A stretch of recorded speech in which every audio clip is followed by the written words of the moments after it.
Bom, boa tarde. Boa tarde. A todos e todas presentes.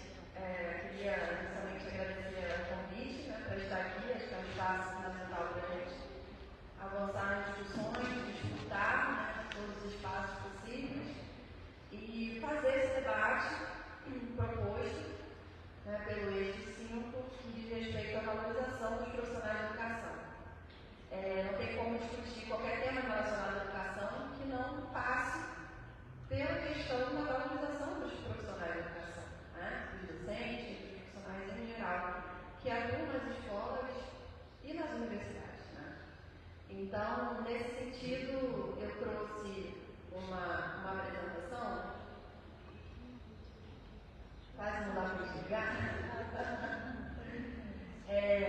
para a gente conversar aqui nesse tempo, que cabe. Então, um esquematismo ali para a gente conseguir tratar de questões que eu considero importantes para a reflexão coletiva, que vão somar, obviamente, as discussões que já foram feitas e as discussões futuras ao longo desse processo da FUNAI. Então, para começar, no primeiro momento a gente vai falar um pouco da relação entre trabalho e educação no contexto atual. Eu acho que é fundamental que a gente localize o trabalho dos profissionais de educação dentro do cenário que se apresenta hoje no mundo do trabalho, entendendo o trabalho desses profissionais que ainda estejam no serviço público, nas escolas públicas, estão atravessados pelo contexto laboral em geral que atinge a classe trabalhadora de conjunto. No segundo momento, a gente vai falar um pouco da desvalorização dos profissionais de educação no Brasil, e aí invertendo um pouco essa lógica do eixo, no sentido de tratarmos dos problemas inerentes que atingem a essa categoria profissional. Para a gente falar de valorização, a gente também tem que falar de desvalorização, do que está acontecendo na prática, esse cenário, esse diagnóstico da situação concreta, da realidade concreta que se apresenta hoje para os profissionais de educação. E aqui eu já deixo um parênteses que eu vou dar o foco da minha fala, vai ser mais voltada para o trabalho docente, embora a fala vai ser permeada pelos problemas inerentes à educação em geral que atingem os trabalhadores em conjunto. Mas, como meu foco de pesquisa é mais o trabalho docente, e pelo que eu tive de enfoque também, mais dos que estão participando aqui são professores e professoras, então achei interessante trazer esse recorte mais relacionado ao trabalho docente. Num terceiro momento, falar um pouco dos impactos das contra-reformas atuais, e aí chamamos de contra-reformas, na formação, na carreira e no trabalho docente. E por fim, que eu acho que é o desafio de todo mundo que está aqui, que está se propondo a participar desse espaço e agregar essa discussão, que é a resistência. Então, quais os passos que podemos fazer coletivamente para enfrentar esse processo que se coloca hoje na educação pública brasileira? Os desafios não são poucos, não, Então, nesse primeiro momento, falando dessa relação entre trabalho e educação, mudança de mundo do trabalho, contra-reforma de educação, entendendo como um cenário que se retroalimenta e dentro dele estão localizados os profissionais da educação. Quando a gente fala em trabalho e em educação, é sempre importante compreender a perspectiva de uma relação. Não, a educação no sistema capitalista ela está voltada para a formação para o trabalho. E o trabalho que a gente está falando, infelizmente, é um trabalho com seu valor de uso, um trabalho ontológico, um trabalho que a gente constitui como seres humanos, um trabalho que é condição humana. A gente está falando de um trabalho que tem a perspectiva do trabalho alienado, do trabalho com valor de troca, do trabalho que é mais uma mercadoria. E nesse sentido, esse trabalho, nos últimos anos, ou nas últimas décadas, vamos dizer assim, sofre impactos ainda maiores no sentido da precarização, porque a precarização ela é inerente ao trabalho alienado. Não existe trabalho alienado, não existe trabalho nos marcos do capital que não seja um trabalho precário, expropriado, espoliado. No entanto, a gente vive um contexto de crise estrutural do sistema capitalista, a partir dos anos, pegando esse marco, da crise estrutural do sistema capitalista dos anos 70, a gente tem uma crise estrutural não só do ponto de vista do capital, mas do trabalho também. Né? Então, o trabalho ele vai passar por modificações globalmente. Inclusive, países que tiveram um contexto de bem-estar social, que alcançaram perspectivas de pleno emprego, direitos sociais para a classe trabalhadora, inclusive nesses cenários isso deixa de existir, ou não existe mais como antigamente. Né? Então, a gente está diante de um cenário de precarização do trabalho global, que, claro, tem as suas diferenciações entre os cenários dos respectivos países. Se nos países centrais esse contexto de precarização não tem certa novidade, desse ponto de vista, a partir da crise estrutural, para nós, no Brasil, não é uma novidade, porque a gente nunca teve estado de bem-estar social, a gente nunca teve pleno-emprego, a gente nunca teve condições favoráveis para a nossa classe trabalhadora. Pelo contrário, a classe trabalhadora brasileira foi constituída, né, num país capitalista independente, como diz o Florestan, Fernandes. Ela foi constituída a partir de uma abolição tardia da escravidão e de uma divisão sexual do trabalho muito acentuada, que traz impactos muito fortes para essa classe trabalhadora. Então, a informalidade, o desalento, o desemprego, enfim, são marcas. Né? O desemprego estrutural é uma marca. Né? O amplo exército de reserva é uma marca do Brasil. Então, partindo disso, a gente está falando desse trabalho, nesse cenário do contexto brasileiro, para chegar lá, os profissionais de educação, no século XXI. Né? Por quê? O século XXI ele traz ainda impactos mais fortes para o trabalho, no sentido da precarização acentuada.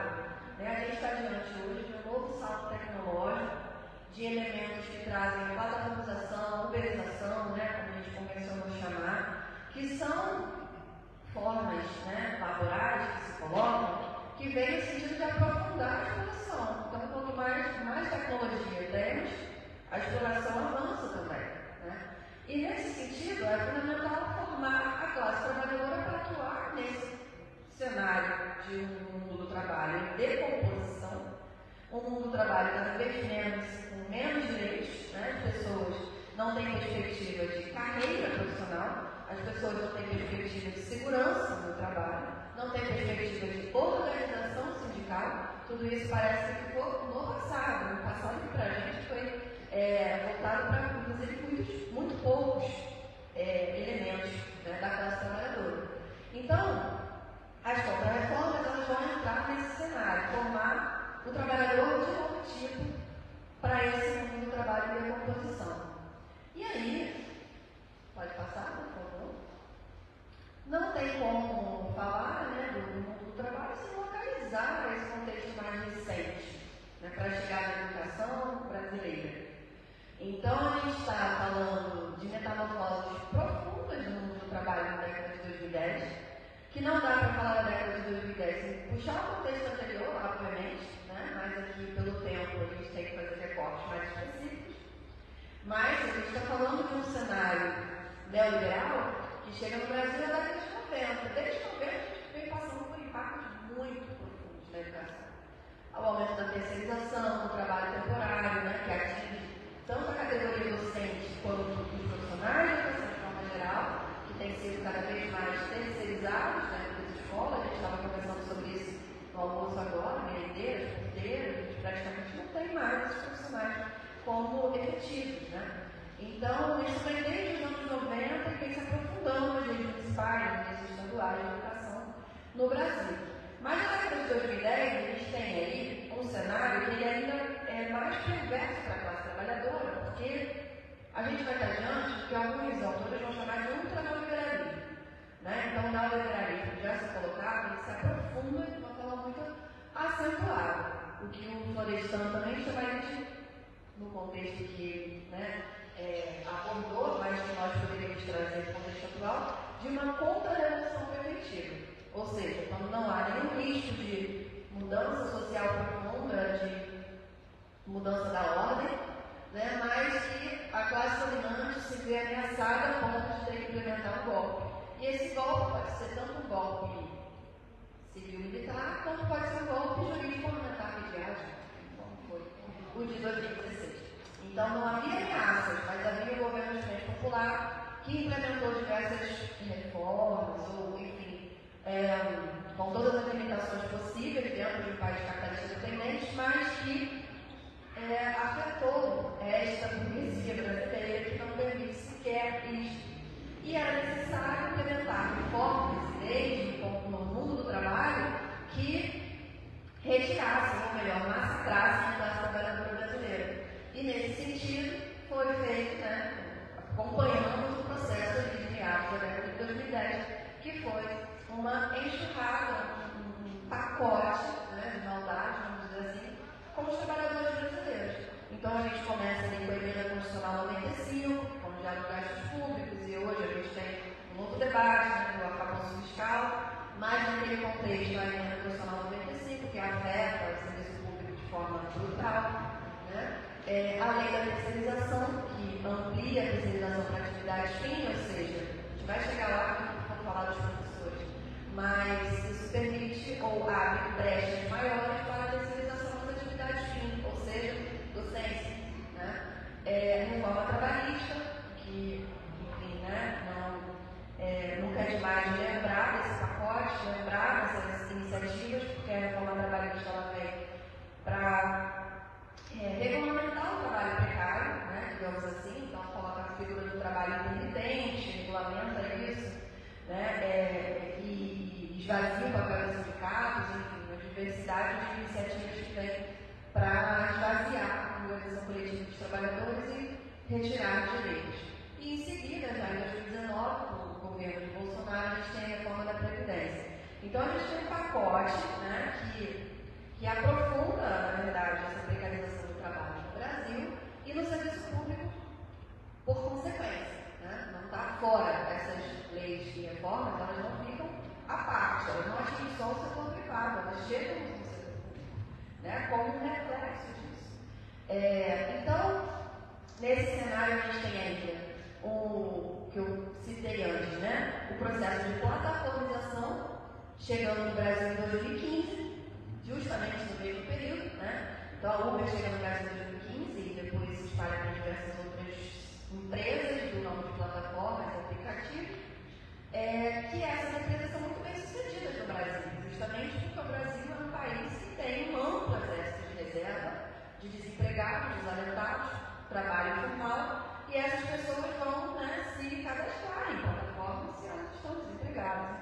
E não só desempregados, também pessoas com baixa remuneração que buscam uma segunda renda. Então, isso, a boa parte dessas empresas de plataformas, um dos países que elas são mais bem-sucedidas é o Brasil. Então, a gente está diante desse cenário e, portanto, a educação ela tem o papel de se adequar a esse cenário. Então, educação e trabalho, entendida como uma relação, como formar o trabalhador que está voltado para esse mundo do trabalho e decomposição. Então, não à toa, a MP 746 foi pensada primeiro, antes de todas aquelas leis e reformas ali do golpe. Então, a MP 746, mais conhecida como reforma do ensino médio, ela foi pensada inicialmente. Então, digamos assim, sem ela, as outras reformas do mundo do trabalho desmoronam, porque é necessário formar o trabalhador para atuar nesse mundo do trabalho, assim como a Base Nacional Comum Curricular, e assim como a Base Nacional de Formação de Professores, porque é necessário formar também um professor de novo tipo para atuar numa escola de novo tipo, para formar um trabalhador de novo tipo. Então, dentro disso, é importante trazer, quando a gente vai falar de educação e de trabalho, localizando o contexto do mundo do trabalho e a necessidade de formar o trabalhador para esse contexto, é necessário entender também quais os interesses que estão envolvidos hoje na educação pública. Não tem como falar de educação pública no Brasil, nas últimas décadas, sem falar da forte influência e interferência do empresariado, que não é novidade, não estão presentes há 3 décadas, presentes na história da educação brasileira. Mas a gente está diante, nas últimas décadas, nas últimas 3 décadas, diante de um empresariamento de novo tipo, que são as fundações, os institutos. E aqui a gente tem um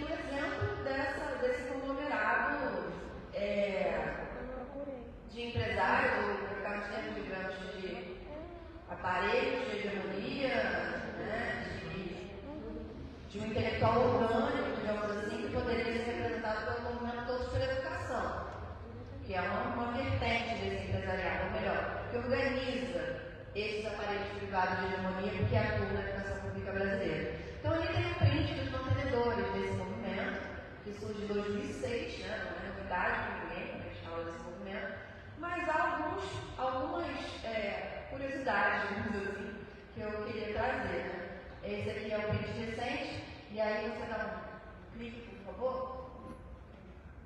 A gente tem algumas novidades como mantenedores todos pela educação. Né? O primeiro que a gente chama a atenção é B3 Social. O que é B3?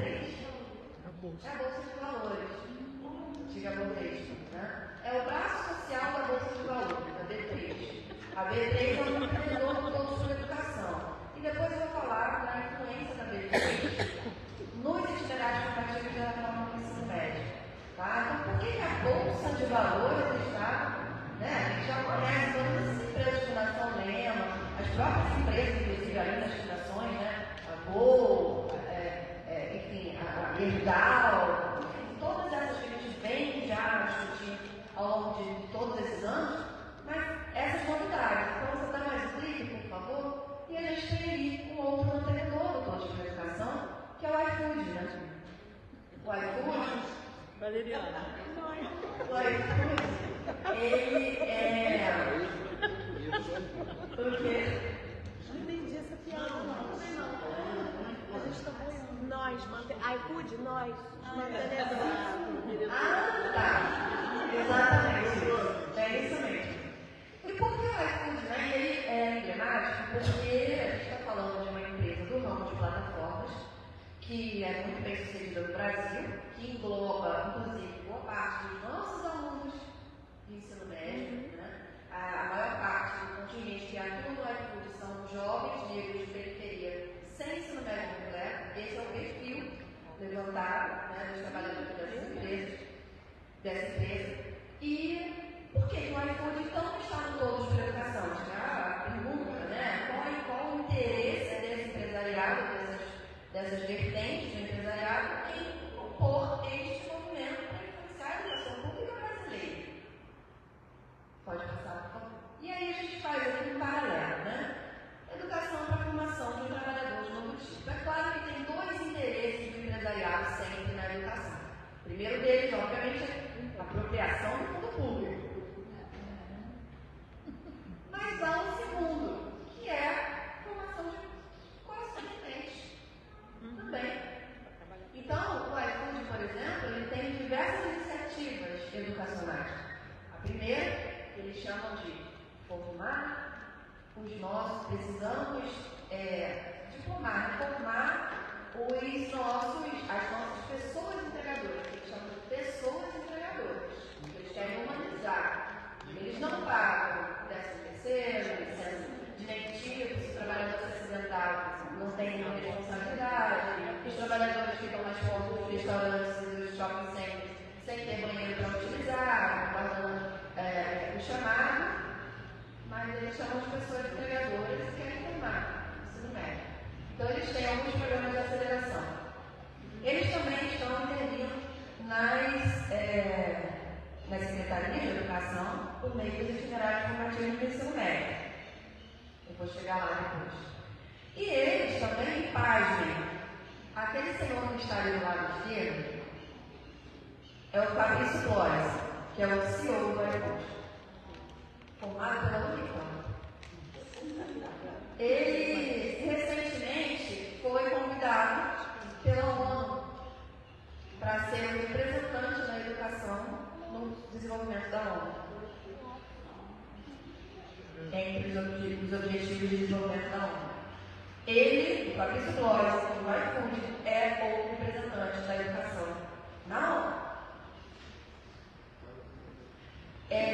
E aí a gente tem algumas imagens para a gente contrapor essas contradições. Né? Então, essa empresa que super explora, né, que é uma característica, os trabalhadores, que são esses trabalhadores que não têm nenhum direito, ao mesmo tempo busca formar esses trabalhadores e busca intervir na educação brasileira. Então, esse cenário precisa dissecar e entender. Né?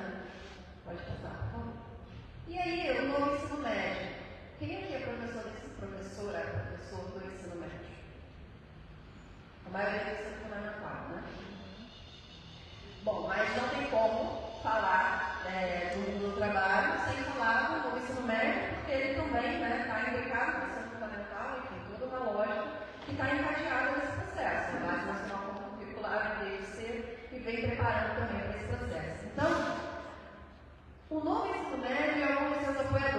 trouxe 3 prints ali das páginas dessa empresa, tá? A página da iFood, a página da D3 Social, da Bolsa, e a página do Itaú Trabalho, da Educação e Trabalho do Itaú. A iFood, reportagem deles. A iFood investe em itinerário formativo de escolas de São Paulo e Sergipe. Isso já tem tempo, no início do ano. Tá? Então, provavelmente agora, no terceiro levantamento, mas eles provavelmente estão em outros estados também. A D3 Social, ela ali coloca com propaganda também no site deles, projetos levam a educação financeira a alunos da rede pública de ensino. O projeto da D3 é um projeto de educação financeira que está presente no ensino médio, por meio dos itinerários, enfim, que agora a gente tem essa proposta de alteração, mas não muda a essência da coisa, tá? É importante dizer isso, a essência permanece, os itinerários não acabaram, eles mudaram de nome, tá?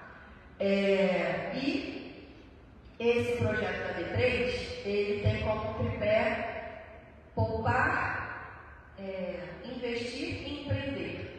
Poupar, empreender e investir. Esse é o tripé da educação financeira da B3, que tem sido ensinado, né, nas escolas do país afora. Ensinar o trabalhador do iFood, o estudante, que não tem perspectiva de emprego, de carreira, de direitos, de organização sindical, que ele precisa poupar o que não tem, investir o que não tem e empreender não sei o quê. Que é a formação para o empreendedorismo. Mais uma formação voltada para esse ideário do empreendedorismo. Né? Ou seja, o patrão de si próprio, burguês de si mesmo, proletário de si, né? É isso. É você gerir a sua precariedade, sobreviver com isso e ter uma subjetividade que faça com que você não se rebele, que você aceite ou que você seja resiliente diante daquela situação. Que tenha contentamento e gratidão, como diz o currículo lá do Mato Grosso do Sul. Ou que seja uma educação voltada para ensinar como ser um milionário, como diz o currículo do Distrito Federal. Ou fazer brigadeiro caseiro, ou do pote, como também a gente viu muito aí presente. Paraná é uma coisa maravilhosa. Paraná é sempre pior. São Paulo tem como ser um milionário.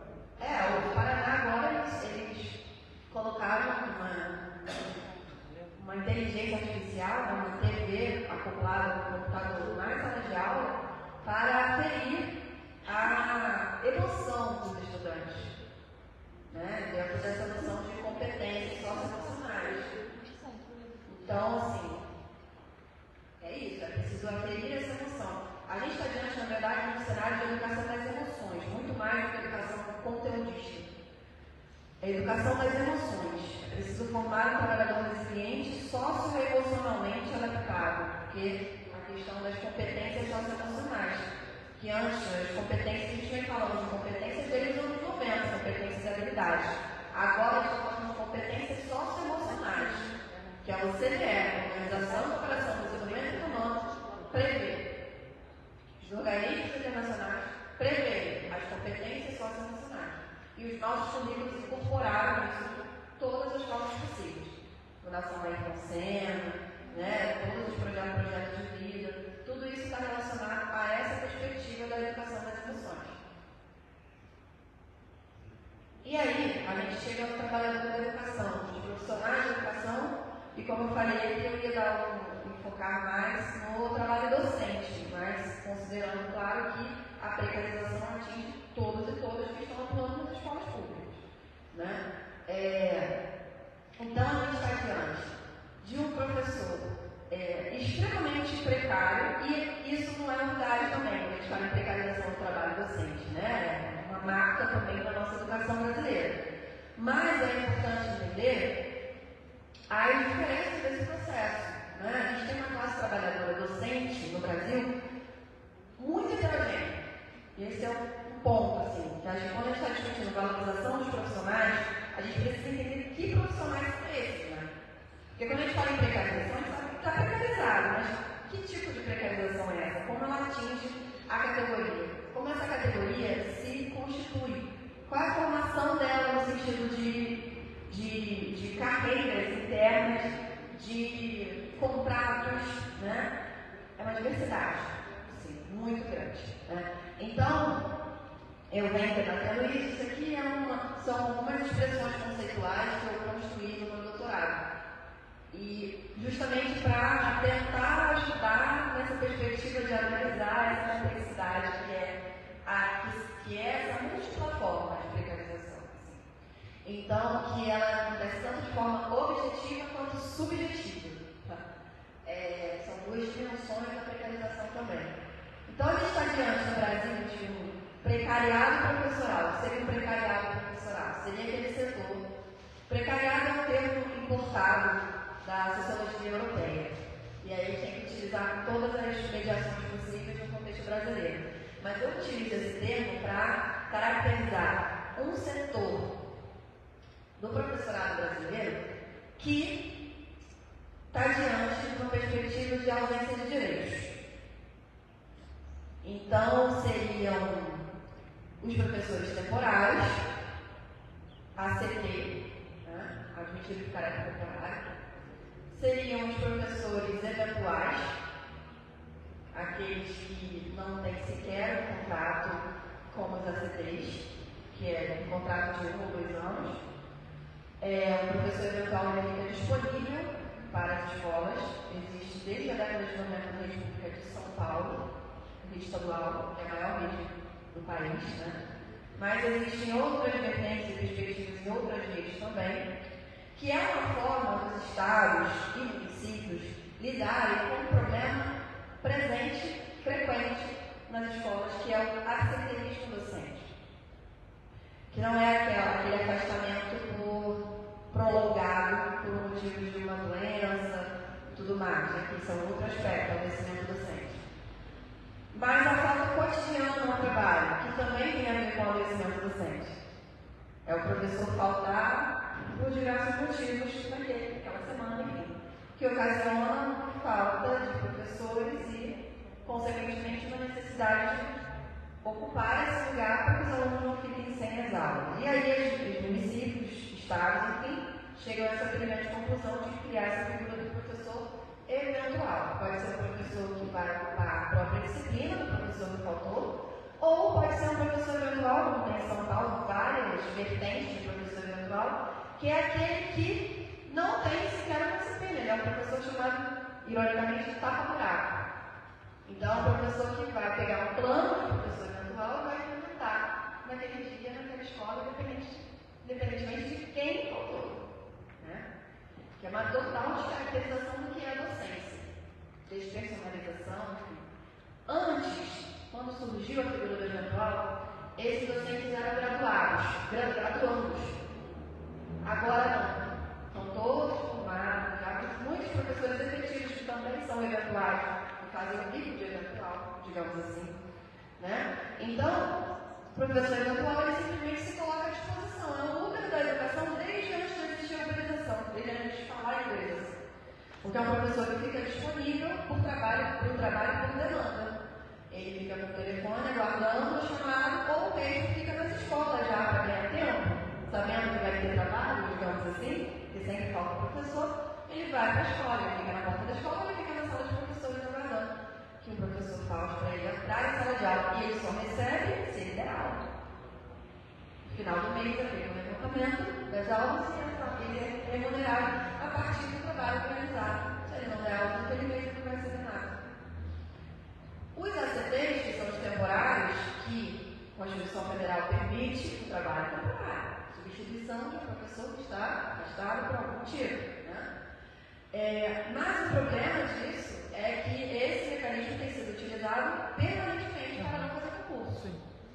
Hoje a gente tem apenas 58% de professores efetivos no Brasil. O restante é todo mundo temporário ou por contratos precários, como os eventuais, por exemplo. Apenas 58%, pouco mais da metade, dos docentes brasileiros são concursados efetivos, de todas as redes, né, em geral, municipais e estaduais.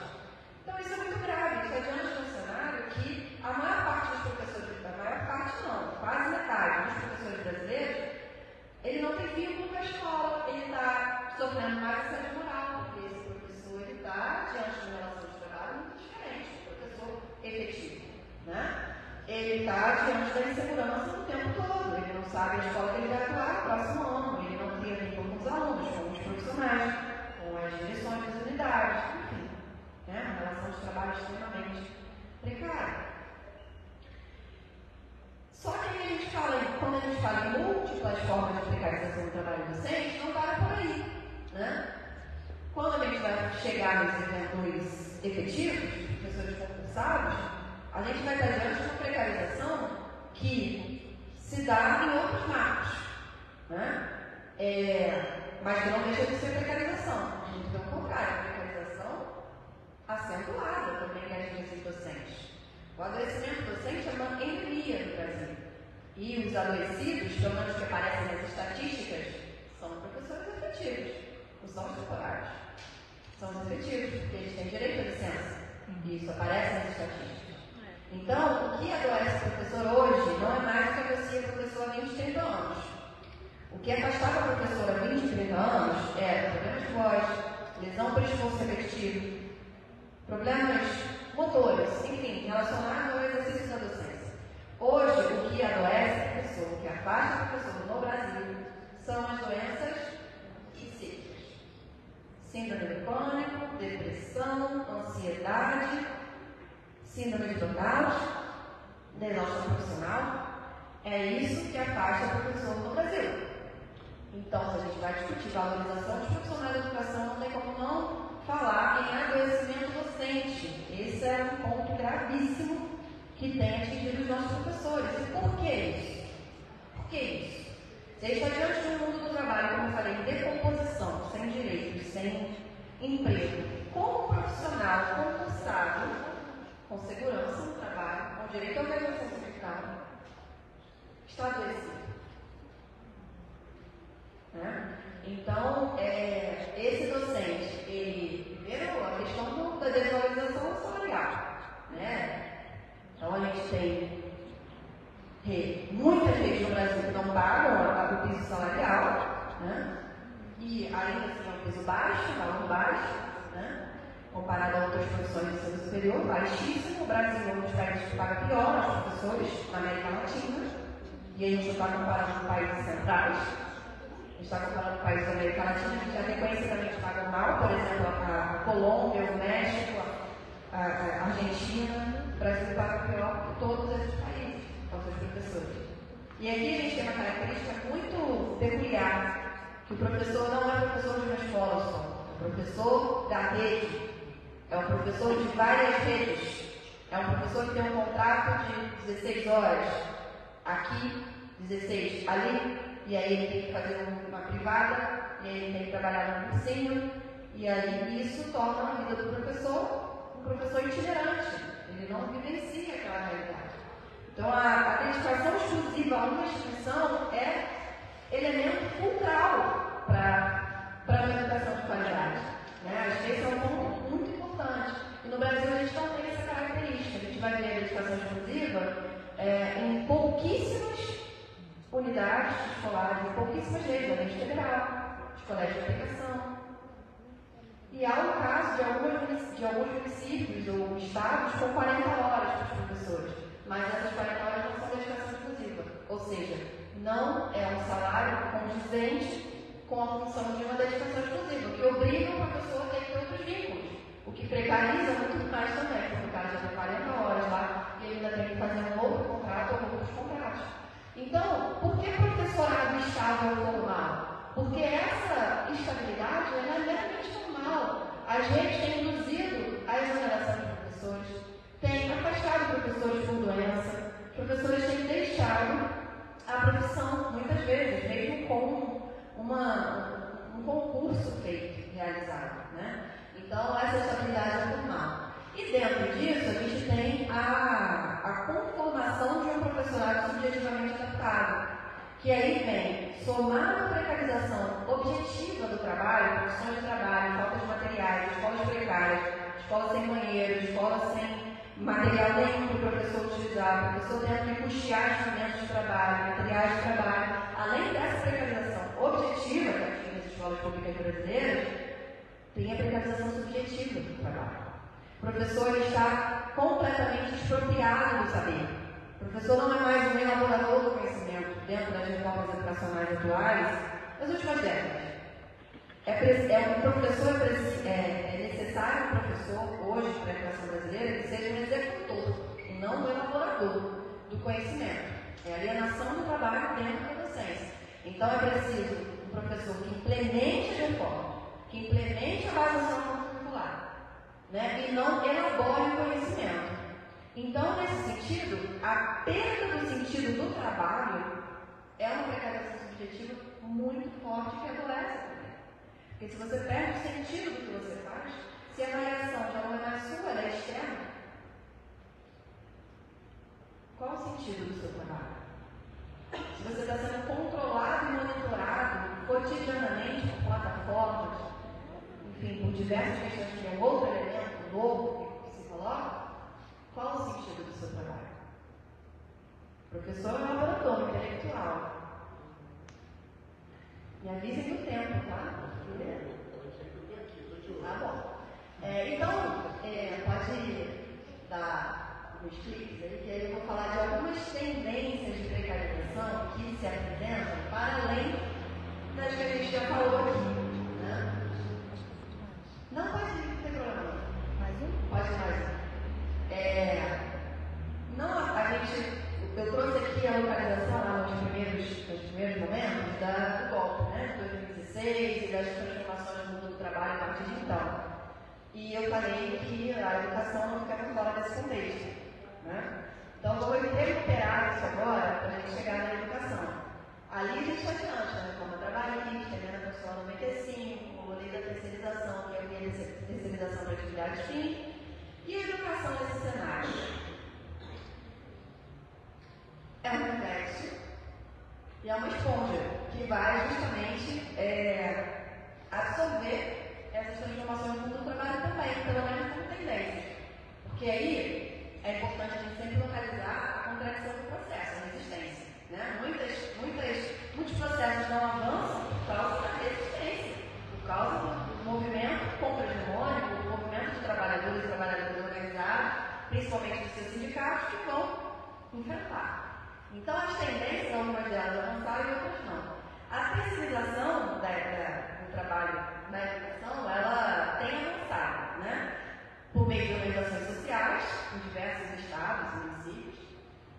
E justamente em 2017, logo depois da lei da terceirização ser aprovada, a reforma trabalhista, a gente teve 3 estados, que foi o Mato Grosso do Sul, Paraíba e Goiás, que buscaram, por meio de organização social, contratar professores terceirizados. Né? Isso não aconteceu, né? Mas assim, foram iniciativas que se apresentaram naquele contexto e que continuam pairando como uma ameaça. A pejotização é um mecanismo, né, que foi muito acentuado com a reforma trabalhista, que é o fato das empresas demitirem os trabalhadores contratados via CLT e recontratá-los como PJ, como pessoa jurídica. Inclusive, as universidades, as organizações privadas mercantis, né, digamos assim, elas fizeram muito isso. Demitiram, né, Estácio, essas holdings, né, essas empresas de educação superior. Demitiram muitos profissionais e contrataram como PJ, isso aconteceu muito também. E na educação básica, pública, a gente teve a iniciativa de uma rede pública municipal lá em Angelina, no município lá de Santa Catarina, que buscou contratar professores como PJ, serviço público. Eles abriram um edital que era um leilão invertido. Eles ofereciam um salário inicial de R$ 1.200 e o docente que oferecesse o menor preço seria o docente contratado. Um leilão invertido. E era para contratar 2 professores de educação física para o município lá de Angelina. E aí, esse profissional, além de oferecer o menor preço, teria que concorrer ao trâmite, né, por meio de pessoa jurídica. Esse edital ficou semanas na página da prefeitura, né, e foi em 2017, né, naquele período de efervescência desses ataques aos trabalhadores e trabalhadoras. E depois de muita denúncia, né, muito questionamento, o edital foi retirado do site da prefeitura, eles alegaram que foi um erro e não era a intenção e abriu um concurso. Então é isso, só o número dele, gente. A terceira tendência, e aí, quando eu fiz essa análise aqui, foi lá, como eu falei, durante o doutorado, né? E estava no meio desse processo de urbanização chegando no Brasil, eu estava louco, tentando entender o que era isso que estava acontecendo, quando chega no Brasil em 2015 e tal. E aí a urbanização. Em 2018, a Prefeitura de Ribeirão Preto criou um aplicativo chamado Uber da Educação, Professor Delivery. Eles não têm pudor, né? Eles dão os nomes assim, que acham bonito mesmo. Assim. E aí, a ideia genial era justamente fazer uma professora virtual que já existe, não em Ribeirão Preto, mas existe na rede estadual de São Paulo. Eles queriam criar a figura do virtual em Ribeirão Preto, mas ao invés de chamar por telefone o professor ficar na porta da escola, aplicativo. E aí o aplicativo teria 30 minutos para o professor aceitar a proposta da aula e 1 hora para se deslocar para a escola. Isso escrito na proposta que foi apresentada. O sindicato também, mais uma vez, né, toda a resistência dos trabalhadores ali, esse projeto não foi à frente, o delivery, professor delivery. Mas tem uma má notícia para vocês.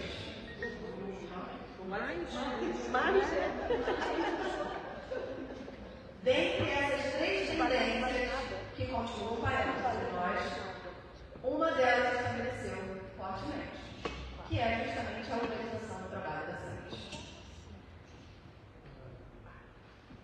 A gente teve, em 2020, uma pandemia.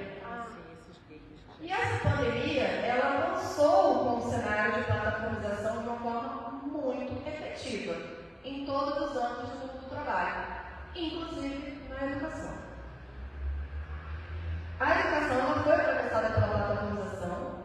Esse é mais um estudo do pós-doutorado, né, que eu dediquei a estudar um pouco mais essa questão da plataformização, entendendo ela como uma nova forma de precarização do trabalho docente nos tempos atuais. E aí a gente precisa analisar a plataformização combinada com a financiarização da educação básica e como esses elementos se combinam no sentido da nossa desvalorização, que é o que a gente está se propondo a discutir aqui. Então ali, a gente tem plataformas de educação online, como Superprof, Get Ninjas, entre várias outras que os professores vão lá e se professor também. Entre outras plataformas que os professores se cadastram para dar aulas particulares, né? E aí se desloca até o local e vai fazer aquela aula, certo? A Superprof é uma plataforma francesa e no Brasil, adivinhem, é onde tem mais gente cadastrada na Superprof. Por quê? Isso é um sinal também de desemprego na categoria. Aplicativos também, né, iniciativas, isso aqui já é presente em escolas privadas, por exemplo, ensino público não, mas escolas privadas sim. E metodologias de ensino, digamos assim, que favorecem a plataformização, que a plataformização ela não é só... Passa para o próximo slide, depois eu vou pedir para voltar para eles. A plataformização e uberização é importante caracterizar que, segundo a OIT, a Organização Internacional do Trabalho, eles dividem a plataformização em duas vertentes. Uma é o location based, que é aquele trabalhador que se desloca até o local para oferecer o trabalho. Pagador, motorista, etc, etc. E a outra vertente é o online based, que são os trabalhadores que estão dentro de casa trabalhando com plataformas. E aí a docência foi fortemente atingida por essa vertente de plataformização. Então, entender a plataformização sobre esses 2 vieses que caracterizam ela, tá? Então, a plataformização, na verdade, é uma nova forma de organização, controle e gerenciamento do trabalho, que se apresentam agora na segunda década do século XXI, tá? Então, eu vou te pedir agora para voltar, que gente tinha 2 exemplos ali de professores, né? O professor entregando e o professor dentro de casa trabalhando, custeando seus instrumentos de trabalho, que é um elemento da organização, o monitoramento, que é o outro elemento da organização. Né? Então, não estamos falando da organização em sentido estrito, mas estamos falando de uma nova forma de organização, gerenciamento e controle do trabalho, que se espalha para todas as atividades do mundo do trabalho, inclusive serviço público, inclusive os professores e trabalhadores da educação de forma geral. Então, a gente tem, por exemplo, metodologia de ensino como ensino híbrido, que a gente convencionou chamar de ensino híbrido, o presencial com remoto. Não é isso, gente. Ensino híbrido é a metodologia de ensino importada dos Estados Unidos e que a Fundação Lehman quer muito fazer para implementar nas escolas brasileiras. Sala de aula invertida, né? Essas baboseiras que vêm importadas no contexto norte-americano também, né? Que o docente não deixa de ser ele passa a ser um mediador do processo de ensino-aprendizagem, tá? E o GAFAM, né? Que é o oligopólio GAFAM, que é a Google, a Amazon, o Facebook, a Apple e a Microsoft, que são plataformas que nós estamos usando no nosso dia a dia, seja professor de educação básica ou superior. Mas a plataformização do trabalho docente, ela atingiu mais fortemente os docentes do ensino superior. Na educação básica, teve uma certa dificuldade nesse processo, porque as escolas são analógicas, porque tem toda uma dificuldade, inclusive, de acesso à internet, a gente viu isso com a pandemia, né, e tudo mais. Mas no ensino superior, nós incorporamos as plataformas no nosso dia a dia. Então, a data aplicação, que é o elemento que constitui a plataformização, que é o mecanismo de gerar valor a partir dos nossos dados, nós estamos fazendo isso, nós estamos trabalhando com essas plataformas, estamos gerando valor para essas plataformas, porque nós estamos usando a Google, a Amazon, Facebook, que ali é o F, agora deveria ser o M, que é a Meta, né? A Microsoft, enfim, estamos usando as plataformas sem fazer o debate crítico em relação a isso, sem pontuar a necessidade de ter plataformas públicas para podermos utilizar, os nossos dados não ficarem nas mãos dessas big techs. Não está fazendo esse debate como deveríamos, né? Aí você salta para eu não extrapolar o tempo. Pode ir clicando, aí a gente vai vendo alguns elementos que, como eu falei, eu trouxe aqui, busquei trazer aqui essa sequência de precarização de novo tipo que vem atingindo a categoria docente, chegando atualmente na plataformização, que é o elemento novo do processo, né? Que a gente precisa entender esse elemento novo. Então, diante da dinâmica das plataformas, que atinge a categoria de conjunto em menor ou maior grau, a gente está diante, primeiro, de uma adaptação ao grafocentrismo digital, que é professor, muitas vezes, os professores, boa parte dos professores, não sabem ligar um cachorro. A realidade é essa. Estou falando mentira aqui? Mas na pandemia foram obrigados a se adaptar a esse grafocentrismo digital. Tiveram que aprender a nada no setor privado. Se não aprendesse, era demitido, darwinismo professoral, um monte de gente demitido. No setor público, tinha que se adaptar. Se não se adaptasse, o que poderia acontecer também? Um efeito disso. Adoecimento, gente. Se você não consegue desenvolver o seu trabalho, se você se sente impotente diante de uma nova realidade, se você não tem suporte para modificar brutalmente o seu trabalho de uma hora para outra. Né? Então a gente está diante de um cenário de aprofundamento também do adoecimento a partir da pandemia, a partir da plataformização. Docência ubíqua, que é uma docência que se realiza em todos os tempos e espaços. Não tem mais tempo de não trabalho para o professor. O professor está trabalhando todo o tempo, porque os dados estão entrando na nossa mão, o smartphone é um instrumento de trabalho agora, e a gente recebe mensagens a qualquer tempo, e a gente se acha no dever de responder a qualquer momento, porque parece que se você não responde, você é um mau profissional. Se você demora para responder, se você não responde a mensagem na sexta-feira, 10 da noite, e deixa para responder segunda, no horário comercial, no horário do seu horário de trabalho, você é uma profissional, como assim você não respondeu? Você começa a se internalizar essa culpa, o sentimento de culpa de não estar trabalhando. As plataformas trazem essa perspectiva para o trabalho. É um vício em trabalho, a cultura workaholic, que vem sendo trazida para a docência, para o setor público. Setores que deveriam ter outra lógica de organização, de pensar o trabalho, de pensar a educação. Mas nós estamos dentro dessa lógica do trabalho todo momento. E aí a gente tem uma expropriação do nosso tempo, porque o tempo ele vira tempo de trabalho. Não tem mais espaço de não trabalho. Né? Perda da identidade profissional e o ponto fundamental, que é a atomização, a segregação. Porque as plataformas, elas geram esse fenômeno cada vez maior. Né? Você está cada vez mais sofrendo, adoecido, sozinho de frente para o computador, ou boa parte do tempo neste processo. Eu estou falando aqui da educação de forma geral, então isso no ensino superior é muito presente. As universidades estão esvaziadas, os docentes estão fazendo cada vez mais atividades remotas de trabalho e adoecidos também. Né? Mas passando então, para ir concluindo, acho que eu vou pular isso aqui. Tem pouco tempo? 10. Eu queria tratar desse ponto, vou passar por ele e retomar a questão das reformas educacionais, porque dentro desse cenário de precarização acentuado por novos elementos, a gente está diante de reformas educacionais que vêm no sentido de promover não são só reformas educacionais, mas são também reformas trabalhistas, para os docentes, especialmente. A reforma do ensino médio ela é uma contra-reforma trabalhista também, porque ela vem modificando, na verdade, o desenvolvimento da educação, do trabalho dos professores. Os professores passam a ser professores itinerantes para itinerários, como eu falei, embora tenha caído o termo itinerários, a lógica não caiu.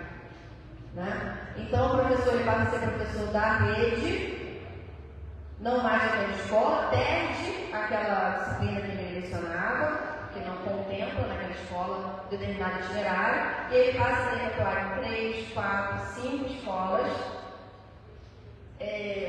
com muitas vezes com outras disciplinas que não é a sua de formação, projeto de vida ou outras microdisciplinas. Essa reforma induz também o aumento de contratos temporários nas redes públicas, o que é gravíssimo também. Vem acompanhada da expropriação do saber do professor, vem acompanhada da perda da identidade profissional, que o professor perde a sua disciplina de formação, intensificação do trabalho, flexibilização e polivalência. Eu vou acelerar um pouquinho para a gente abrir também para começar, né? Acho que é importante.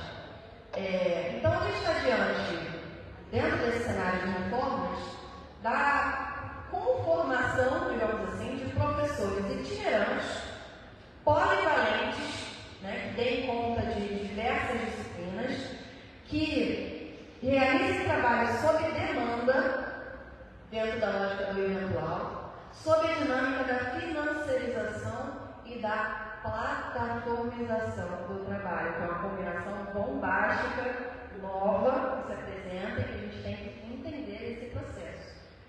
Né? As grandes holdings de educação superior, como a Cogna, né? que cresceram, né, nesse movimento do ensino superior privado, que abriram capitais nas bolsas de valores, que quase se tornaram monopólios, elas agora investem na educação básica. Elas têm uma vertente de educação básica, que é a Vasta. E elas estão de olho nesse movimento de plataformas, combinado com a financiarização, para avançar nesse processo. É um novo nicho, né, digamos assim. Então, um outro elemento importante é a formação desses professores. Não só o trabalho realizado por eles, mas a formação desses professores. Que professor é esse que precisa ser formado para essa lógica completamente precária de trabalho na educação? E com essa necessidade de formar um trabalhador de novo tipo. Que professor é esse? Não, pode não ter. Que professor é esse? Que formação de professores é essa necessária na era do capitalismo emocional? Eu estou chamando de capitalismo emocional, tomando aqui como empréstimo uma socióloga Eva Ilse, né, que discute o capitalismo das emoções, enfim.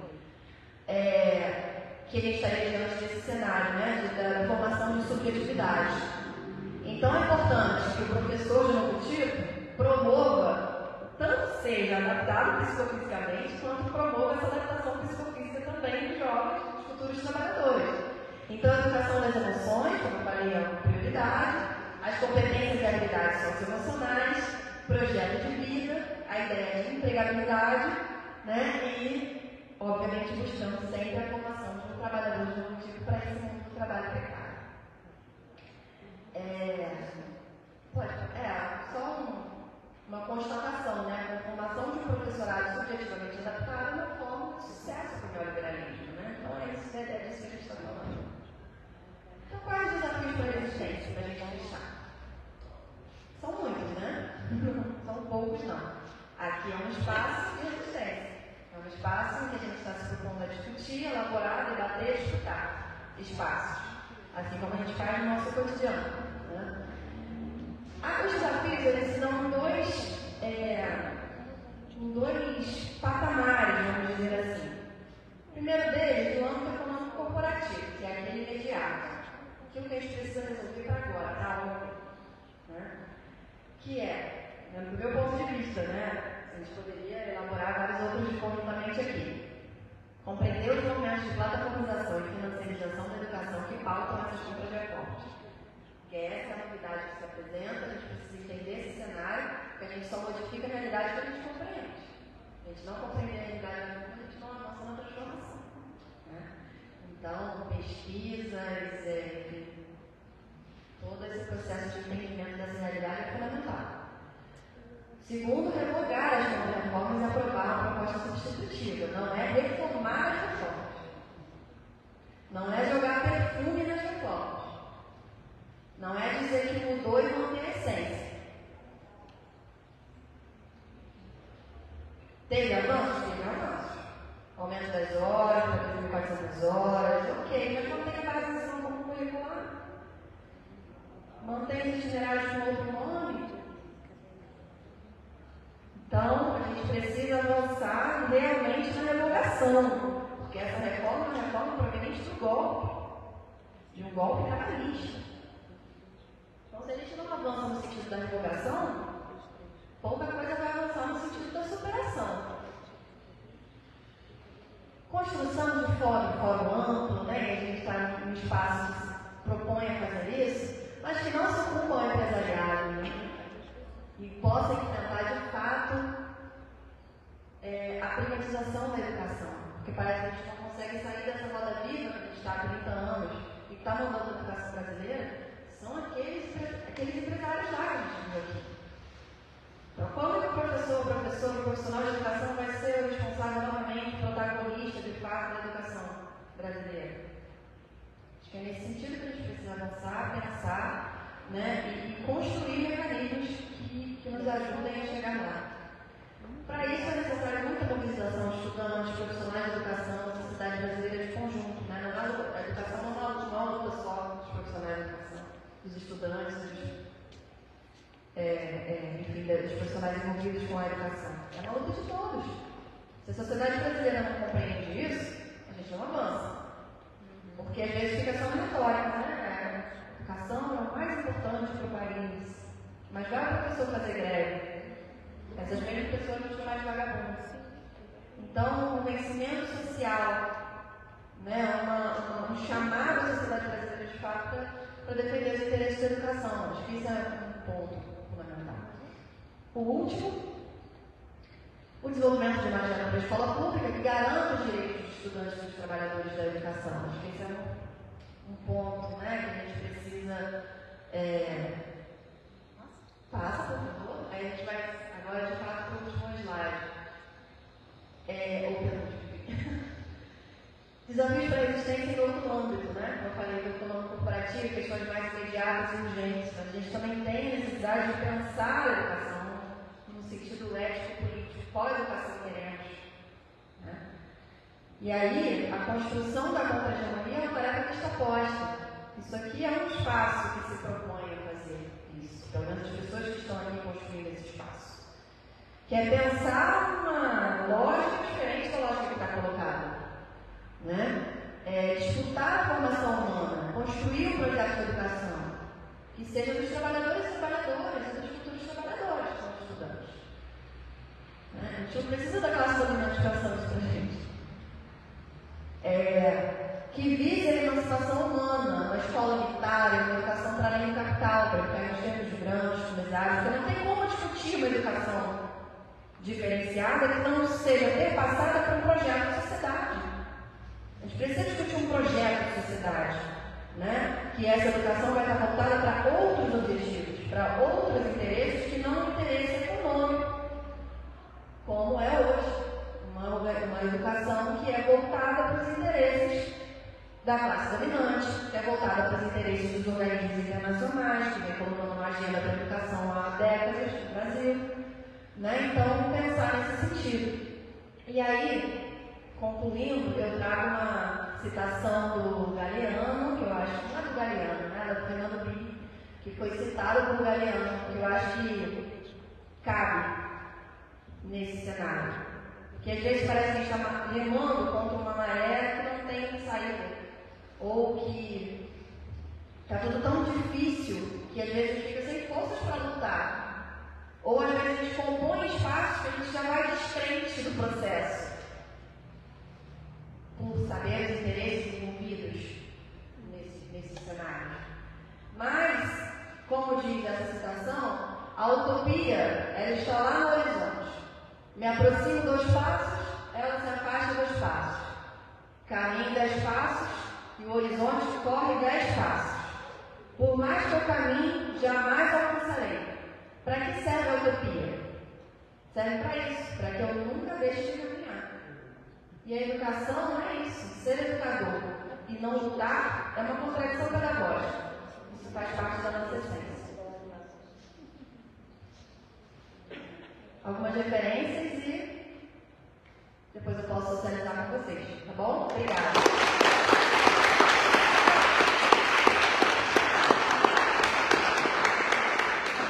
Excelente, professora, obrigado. Gente, infelizmente, pela questão do tempo, nós vamos limitar até 5 perguntas para a professora. Já temos até aqui, ó.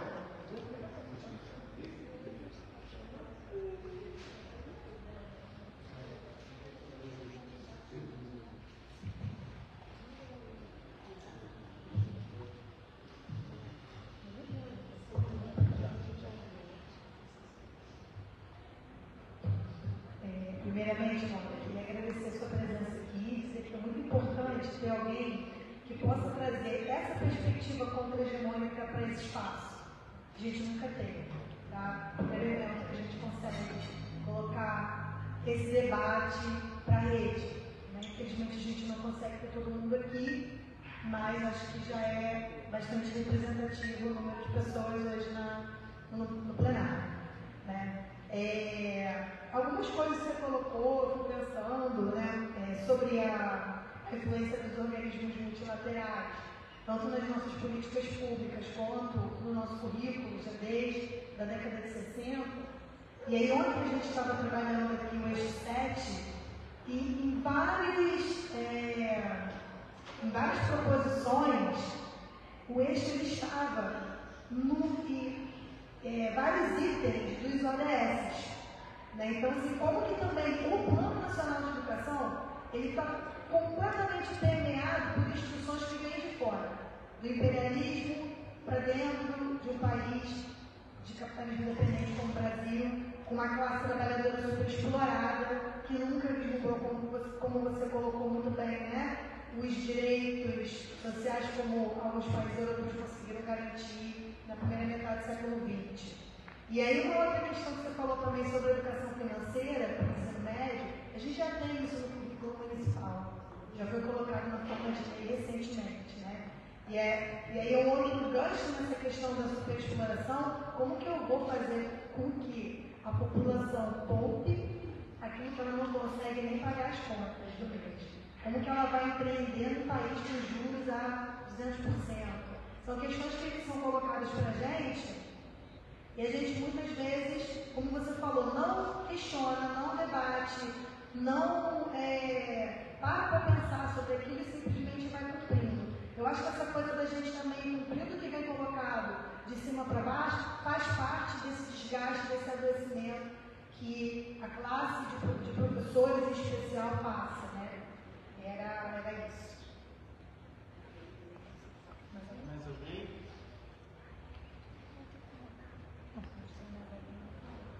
Então, sim.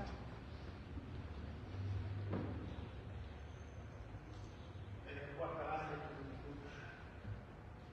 Muito boa a palestra, parabéns, professor.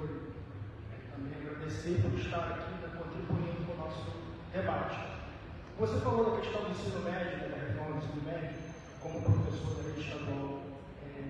E isso vai mesmo, como você falou, precarizar muito o trabalho profissional.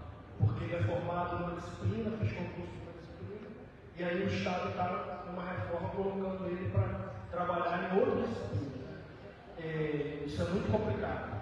E aí, uma coisa que eu estava pensando é que nós precisamos, você até colocou no final, trazer a comunidade escolar, a sociedade, né, para entender esses ataques na educação. E também pensar numa forma de colocar para a população que todo o discurso das classes dominantes dos governos é de uma melhoria da qualidade da educação, né, para os jovens, principalmente os jovens que estão na escola pública, os filhos da classe trabalhadora, que essas mudanças, né, como a reforma do ensino médio, piorem muito a educação e a qualidade, o nosso trabalho. Porque às vezes a gente não consegue nem dialogar e trazer para o debate e conseguir fazer com que os profissionais de educação os nossos colegas tenham entendimento tão bem quanto os aparelhos hegemônicos de ideologia que você falou conseguem. Tem colega nosso que às vezes acha que essas reformas são boas. Vender um peixe para o aluno lá, o aluno vai poder escolher o que ele vai estudar. Isso é um engano, né? Então, assim, eu queria só colocar isso, perguntar para mim, o que você acha de como que a gente consegue fazer com que os nossos colegas, né, também entrem nessa nossa luta e a comunidade de um modo geral. Porque a gente só vai conseguir, né, combater quando a gente tiver uma participação da sociedade junto, né? Não é só os profissionais de educação que vai conseguir dar conta desses ataques todos. Só uma outra pergunta rapidinho, sobre a formação, porque também as classes dominantes colocam na questão da valorização do profissional de educação, o setor de empresariado, a questão da formação continuada, né? Eles misturam o debate, e da meritocracia. O professor vai ser valorizado se ele fizer uma formação continuada, se ele tiver uma formação mais qualificada, cria metas para os estados, né? No estado do Rio de Janeiro tinha metas, as escolas tinham que bater umas metas para poder receber uma gratificação. Na época do Nova Escola, o Pezão também fez isso. E aí eu acho que a gente precisa colocar nesse debate da formação as condições de trabalho. Porque a formação do professor, ela não é uma formação só técnica, como de outro profissional. Ela precisa também do trabalho, da prática. Né? Quando a gente é formado professor, a gente é formado no conteúdo e tem que fazer um estágio na escola. Então, assim, se contrapõe esse discurso da formação continuada, que o professor tem que ter a formação para ele ser valorizado, mas às vezes as condições de trabalho do professor nas escolas em que ele trabalha é tão ruim, é tão complicado, que isso atrapalha a formação do professor. Né?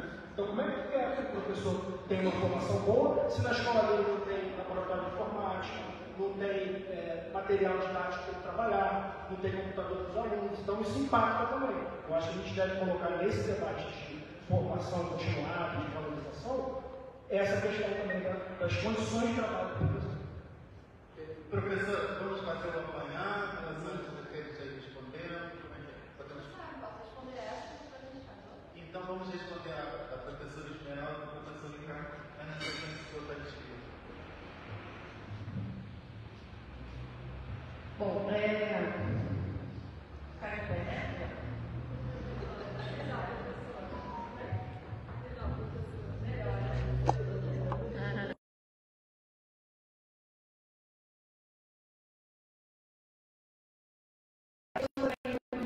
A gente tem, de fato, essa a tristeza, a gente tem essa modificação da agenda, os países velhos, latino-americanos, carentes, e trazendo essa agenda que não necessariamente é uma imposição, é uma escolha, né? E aí cabe o governo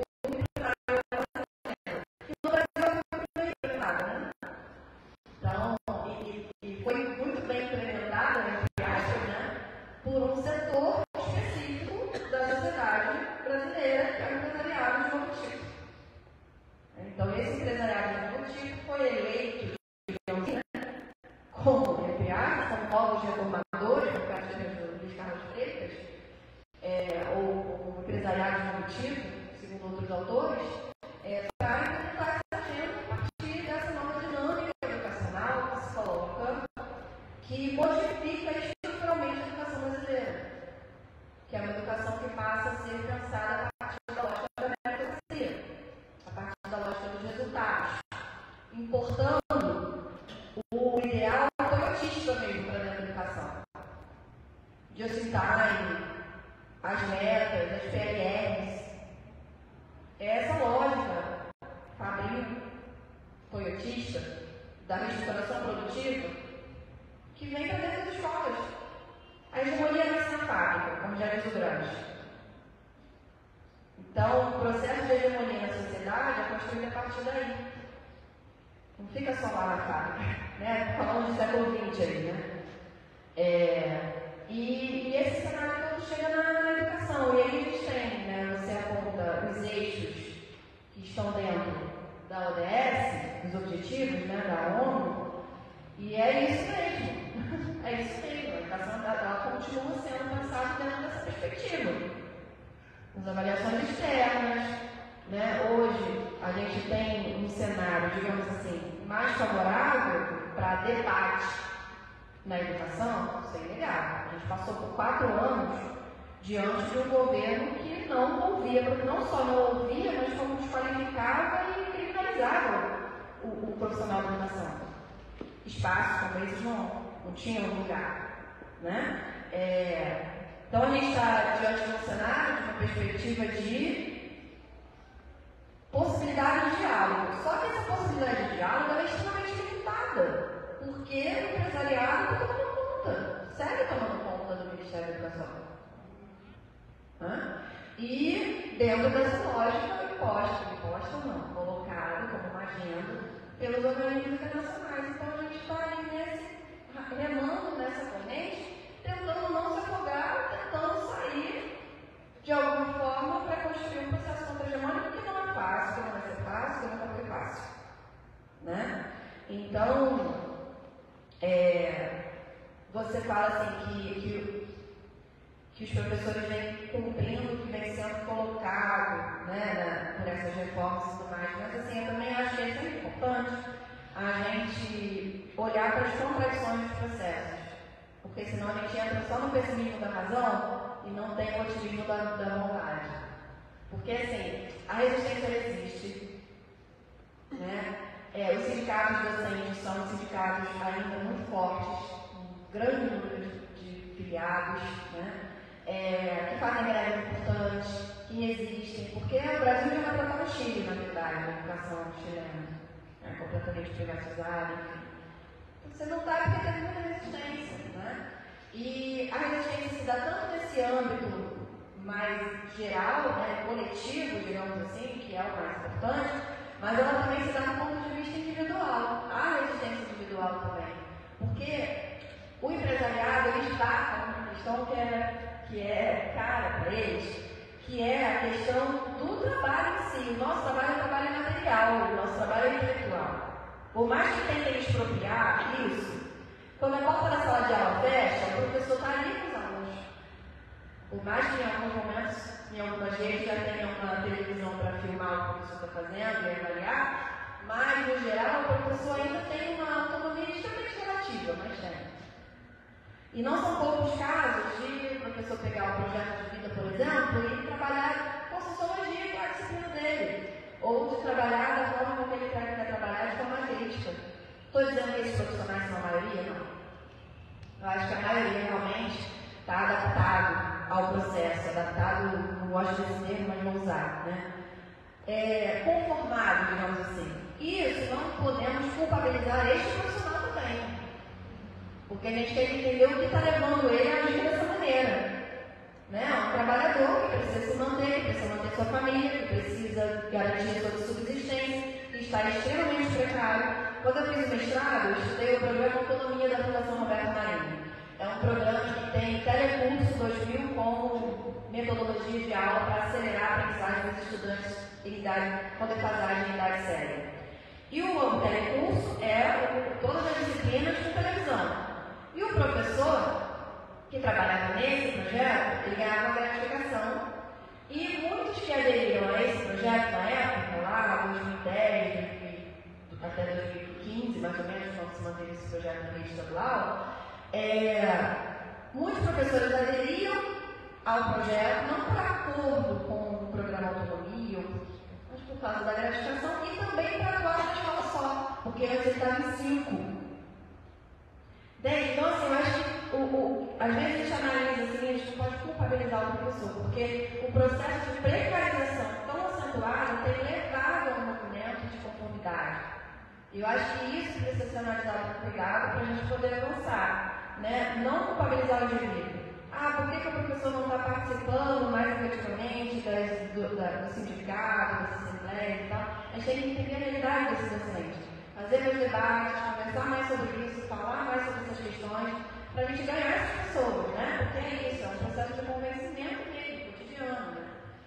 E sobre a reforma do ensino médio e a questão da qualidade da educação, né, que acho que você traz. De fato, a reforma ela vem com esse ideário da modernização, da escolha, e a gente viu que em pouco tempo de implementação nada disso se concretizou, a gente já anunciava desde quando era MP. E, na verdade, a maior parte dos municípios brasileiros só tem uma escola de ensino médio. Mais de 3 mil municípios brasileiros. Mais de 3 mil municípios brasileiros só tem uma escola de ensino médio. Que escolha é essa? Que escolha é essa que a gente vai ter de itinerários e tudo mais, modernização, que é uma palavra muito utilizada, assim como as reformas no mundo do trabalho, né? Vem para modernizar, a CLT é muito arcaica, né? Jurássica. E precisa modernizar o currículo da escola é muito jurássico, 3 disciplinas, né? Para quê? Então temos que modernizar, temos que transformar isso. E na verdade essa lógica ela cola muito, né? Ela cola muito.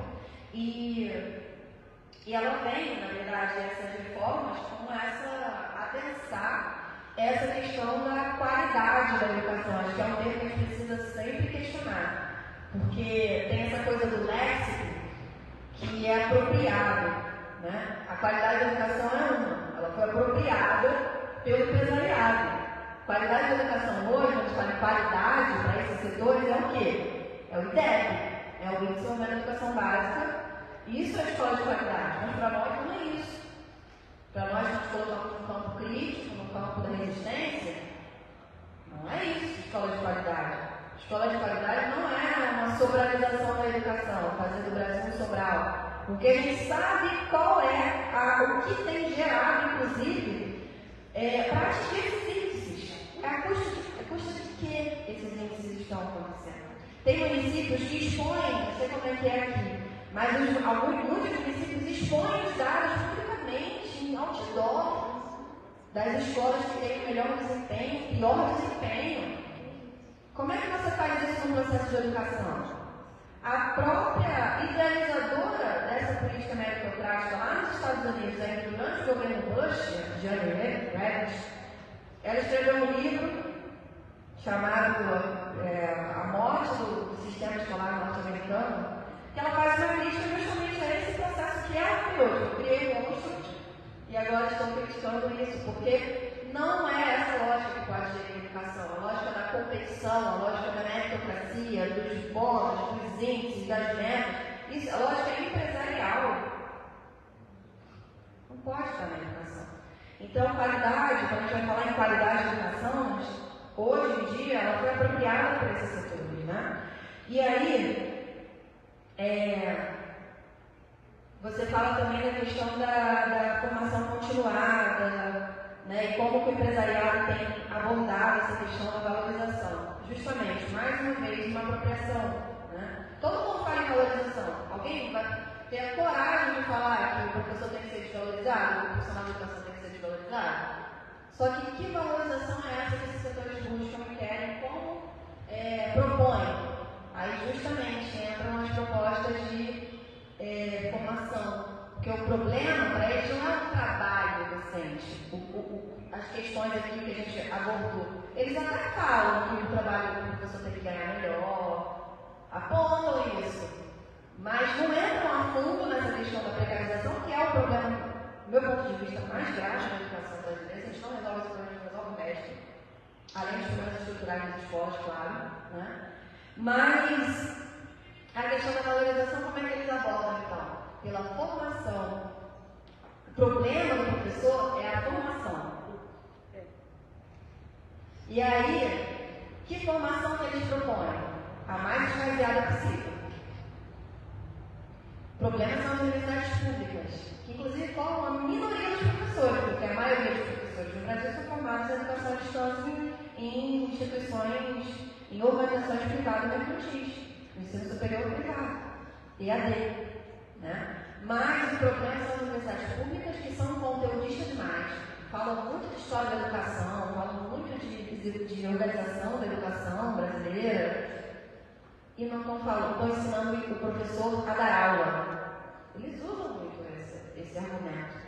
Então é preciso, justamente, formar o executor, o operário da educação, que vai aplicar um parafuso, digamos assim, né? Então eles entregam o material e o professor implementa esse material.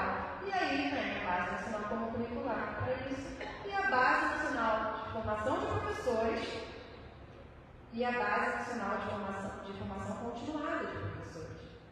Essas duas bases, tanto a BNCC, não dá para falar de reforma do ensino médio sem falar de BNCC e sem falar de BNC Formação e BNC Formação Continuada, porque é tudo parte do mesmo pacote, isso precisa ser revogado. Né? E tem movimentos importantes nesse sentido, inclusive o governo sinaliza que vai rever a questão da BNC Formação, né? E a gente tem uma expectativa em relação a isso, assim, né? Para retomar a de 2015. Né? Enfim, vamos acompanhar esse debate. Vamos fazer mais uma pergunta. Boa tarde, meu nome é Alexandre, eu até me formei em História pela UFRJ, mas acabei nunca lecionando, cheguei um pouco tarde. Eu estou aqui representando o meu partido, o PCB, e eu tinha 3 perguntas em relação a essa questão do ensino à distância.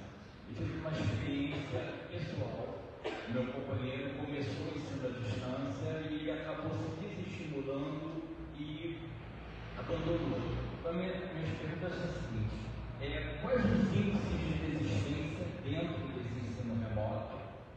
Eu estudei no ensino presencial, né? E eu, particularmente, sinto uma grande repulsa a essa coisa do ensino à distância. Eu acho que é complicado, né? Você não tem um contato formal. E como pode haver um real aprendizado sem a interação aluno-aluno e aluno-professor? E a última seria: qual o instrumento de medição da qualidade destes sistemas de ensino? Vamos para o próximo. Primeiro eu queria parabenizar a palestra, foi muito boa, tocou nos pontos centrais. Durante essa conferência a gente teve palestras muito boas. Na palestra da manhã o professor Vanes tocou em alguns pontos que eu gostaria de retomar, fazer uma relação, inclusive com o que foi falado em outras falas e na sua palestra, que me chama muita atenção, eu acho assim, digno de destaque, a questão do trabalho alienado docente, que durante o processo a impressão que dá é que cada vez mais se tenta extirpar do profissional de educação, do professor, do docente, o seu caráter intelectual e aproximá-lo cada vez mais de um trabalho meramente manual, mecânico, ou seja, como você falou, um executor, um aplicador, a função intelectual de elaboração, de crítica, sobretudo para profissionais de educação básica pública, que é quem forma a classe trabalhadora, que é quem forma a força de trabalho, a tendência é precisamente essa. Não pode esse profissional ser um crítico, ser um intelectual, não pode elaborar. Né? Ao mesmo tempo, você falou muito bem que tem que prestar atenção nas contradições. A coisa não é um reprodutivismo, um determinismo. Existem lacunas que podem ser aproveitadas. Tem professores que se utilizam do espaço, não simplesmente para aplicar um conteúdo elaborado por outro, mas utilizar o espaço para, sim, também elaborar junto com os alunos uma abordagem crítica da sua disciplina. Mas é lógico, essas iniciativas individuais, elas têm muito pouco peso.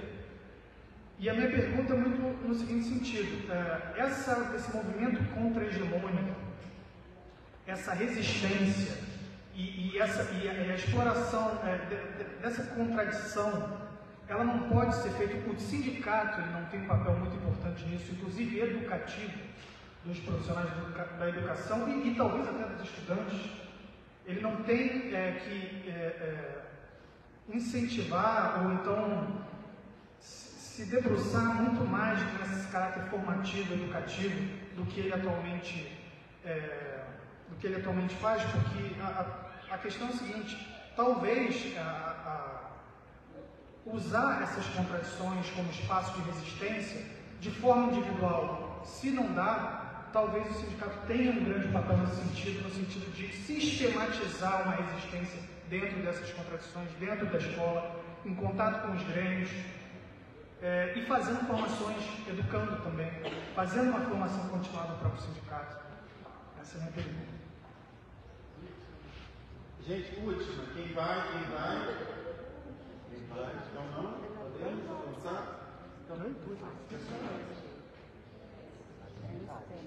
Não, então. Bom, vou começar pela questão do remoto e EAD, né? Primeiro diferenciando uma coisa da outra, porque EAD é uma modalidade de ensino, né? A gente já tem conhecimento dela há algum tempo, e como eu falei, como a maior parte dos professores do Brasil, tem essas holdings, né? Essas organizações privadas infantis, baseando o seu crescimento a partir do ensino à distância, com metodologias de ensino, como sala de aula invertida, ensino híbrido. Isso é uma coisa. Agora, o ensino remoto, né, ele é uma novidade, assim, né? Ele veio com a pandemia. Então, com a pandemia, a gente precisou trazer o trabalho para nossas casas, né, continuar a dar seguimento ali ao processo educacional naquele contexto. E aí, convencionamos chamar de ensino remoto, e depois, quando voltou presencial, ou semipresencial, a gente começou a chamar de híbrido. Né? Só que eu acho que o mais preocupante disso, desse processo, quando a gente discute esse cenário tão recente pós-pandemia, é o que ficou, né? É o que acelerou de forma assim rápida, como nunca vista da história, processos, acelerou processos, né?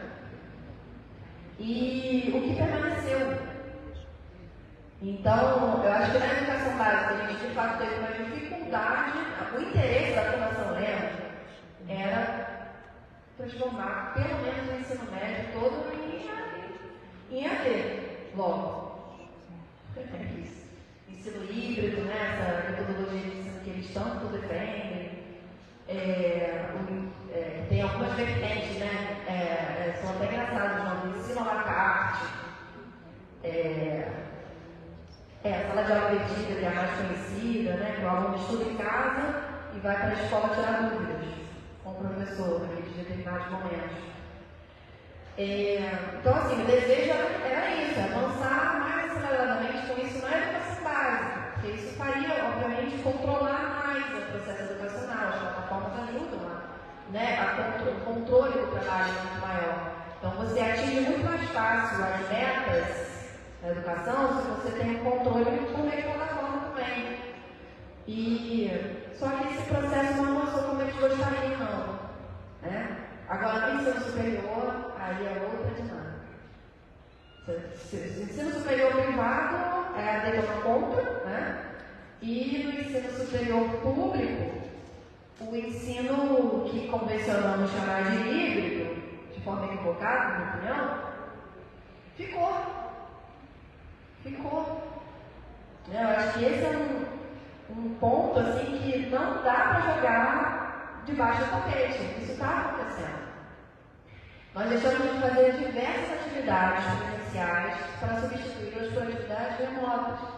Sempre que há uma oportunidade, a aula deixa de ser presencial e vai ser remota. Choveu, a aula vai ser remota. Mesmo que isso não seja permitido teoricamente. Mas na pós-graduação, pelo menos, tem sido muito comum. Bancas. Remotas. Pode ser todo mundo do estado do Rio de Janeiro. Todo mundo do mesmo município. Remoto. E isso acaba intensificando o trabalho do professor de um jeito como nunca antes intensificou. Hoje é possível, professor do ensino superior, fazer 2 bancas no mesmo dia, se ele quiser. Uma de manhã no Acre e uma à tarde no Rio Grande do Sul. Coisa que antes era inviável, obviamente. Você passaria 2 dias viajando para ir, 2 para voltar, chegaria lá, você interagir, fazer outras atividades, conversar com um grupo de pesquisa, enfim, né? Ter aquele tempo para se dedicar àquela atividade.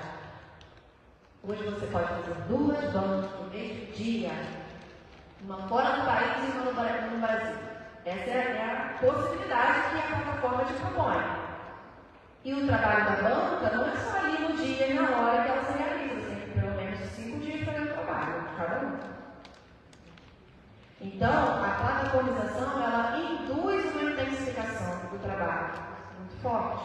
Eu acho que esse é um exemplo, né, que eu trouxe das bancas, porque é um exemplo, mas são muitos outros exemplos que têm gerado isso, né? As próprias reuniões, boa parte delas são remotas. Enquanto você está na reunião, aí tem outra questão.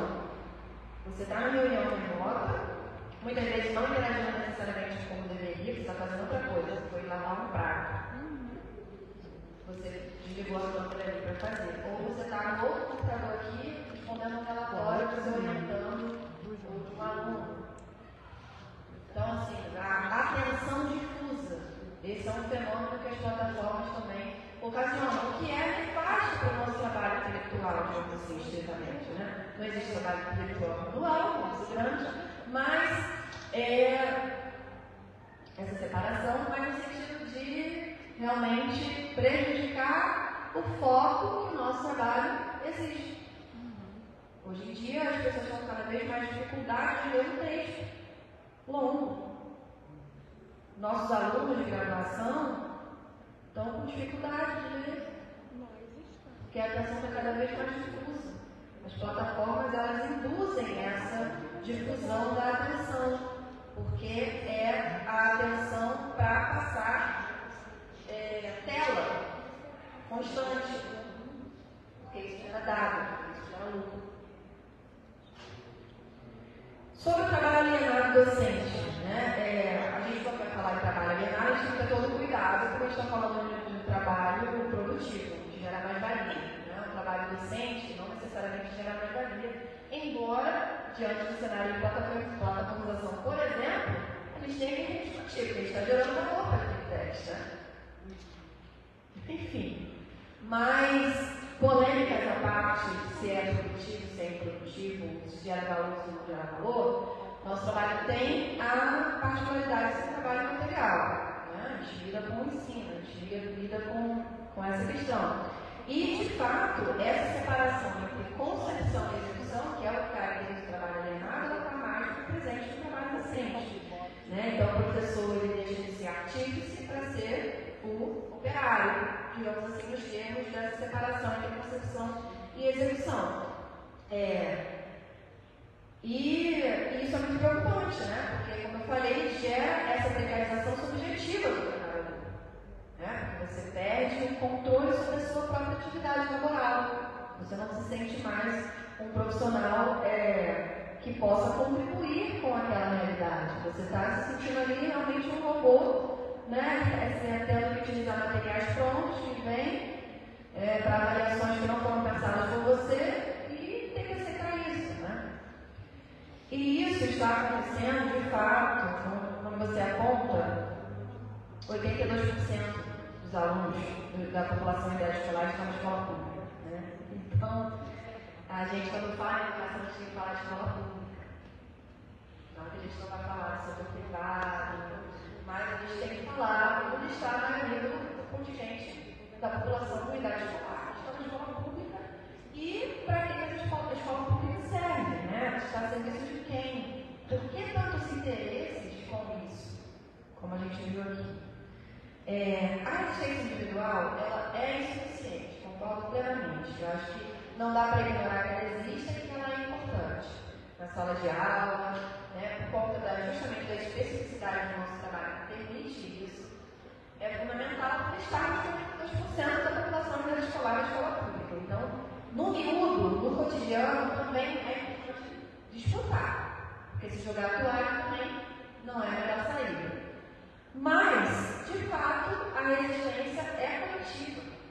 As transformações estruturais elas só vão acontecer por meio das resistências coletivas. E aí o sindicato ele tem um papel fundamental. Sindicato no século XXI, quando a gente fala em sindicato no século XXI, dentro desse desmonte do mundo do trabalho, é quase anacrônico. Infelizmente. Porque a maior parte da classe trabalhadora sequer vai ter a possibilidade de conhecer, de saber o que é o sindicato. Porque ele está cada vez mais individualizado, seja trabalhando por um aplicativo, uma plataforma que ele sequer tem patrão para dialogar, o algoritmo do patrão dele. É o algoritmo que permite criar, tira ele da plataforma. Então, as relações de trabalho completamente modificadas, trabalhos terceirizados, pejotizados, informais, informalidade, que é atômica no nosso país. Então, o sindicato é uma parcela muito pequena da população brasileira, que está no serviço público, especialmente, em alguns setores privados também, mas especialmente no setor público. E qual que é o sentido disso que eu vejo? Assim, eu acho que eu hoje também faço parte do sindicato, sempre fui parte, sempre fui próxima de sindicato, mesmo não estando na direção, sempre na base, sempre na luta política, sindical. E acredito que é ainda a arma que os trabalhadores e trabalhadoras têm para avançar nas suas lutas, nas suas pautas. Não existe outro. De inventarem outro instrumento, a gente vai debater outro instrumento. Mas até então não inventaram outro instrumento. Então a gente precisa fortalecer e pensar esse instrumento hoje, no século XXI. Porque o sindicato foi pensado no século XX, ou em períodos anteriores. Então, qual o papel do sindicato no mundo do trabalho esfacelado, mas que algumas categorias profissionais ainda possuem, que possuem sindicatos fortes? Como que esses sindicatos podem contribuir, não só para avançar na luta da própria categoria, mas para a classe trabalhadora de conjunto, como uma vanguarda do processo, como um mecanismo de educação para a classe trabalhadora de conjunto? Então, falando dos sindicatos da educação, eu acho que você aponta uma questão assim, muito importante. Os sindicatos não podem ficar restritos à luta econômica corporativa, que é o papel do sindicato, estritamente, que é a luta por melhores salários, condições de trabalho. O sindicato ele é um instrumento do capital, ele é um instrumento do sistema pensado para lidar com a relação capital-trabalho e, portanto, para que a gente possa vender a nossa força de trabalho sem ser tão expropriados, digamos assim,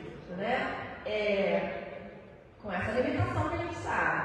Mas, o que eu considero que os sindicatos hoje precisam pensar? Primeiro, assim, as formas de comunicação. Você bato nessa tecla. Eu acho que a gente está diante de um cenário que a gente precisa pensar as formas de comunicação que os nossos sindicatos têm com as nossas bases.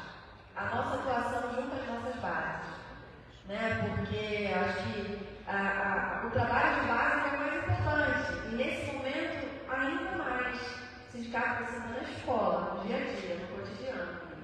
Né? Para que a gente justamente possa levar esse debate, trazer, né? E não algo às vezes como ocorre de cima para baixo. Sabe? Eu acho que é uma burocratização também que ocorre nos sindicatos. Né? Então, que é um debate que não é novo também não, né? Mas que eu acho que a gente tem que priorizar esse trabalho de base, essa construção na base das categorias, e a formação é essencial para isso. Cursos de formação a partir dos sindicatos, formação política, formação sindical, questões de educação, problemas de educação, né? Os sindicatos fazem isso, na verdade, né? Fazem isso, mas acho que precisa fazer mais. E também representar a base diversa que é a categoria docente hoje. Não dá para ficar limitado aos efetivos, né? Enfim, então, trazer essa diversidade contratual, os trabalhadores todos, para dentro dos sindicatos, assim, né? Porque é isso, precisa organizar a classe trabalhadora de profissionais de educação. Né? E avançar nesse sentido, tanto da formação política quanto da defesa dos direitos. Não sei se respondi, mas eu iria por esse caminho aí. Sindicato, eu brinco que onde eu vou espalho a palavra sindicato.